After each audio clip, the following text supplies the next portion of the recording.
1000 φορές το έχω πει. 1000 φορές. Από μικρό παιδί το λέω. Δεν είμαι χριστιανός διότι είμαι Έλληνας. Ο Έλληνας χριστιανός δεν γίνεται. Δεν γίνεται. Αυτά τα δύο δεν συνάδουν. Και όλοι αυτοί που σας παραμυθιάζουν του τύπου ελληνορθόδοξο έτσι, αυτό και τα δεν υπάρχουν αυτά τα πράγματα. Ορθές δόξες ή καθολικές δόξες τέτοιου τύπου, θρησκευτικές, δεν υπάρχουν. Άκου τι λέει τώρα ο ένας. Είμαι, λέει, καθολικός, δηλαδή καθόλου εντάξει. Ο άλλος λέει, εγώ είμαι ορθόδοξος. Ξέρω την ορθή δόξα. Έχω την ορθή δόξα. Αυτοί από μόνοι τους έχουν γίνει 420 κομμάτια, οι χριστιανοί.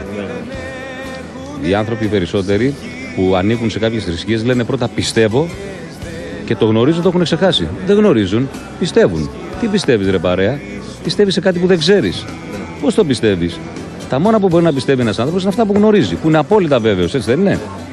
Άρα, πώς είναι δυνατόν εγώ να υποστηρίζω μια κατάσταση η οποία κατά την άποψή μου είναι λανθασμένη? Γι' αυτό και δεν είμαι χριστιανός. Είμαι ένας άνθρωπος ο οποίος αγαπάει τη ζωή, αγαπάει την σκέψη, την γνώση, την χώρα μου πάνω απ' όλα.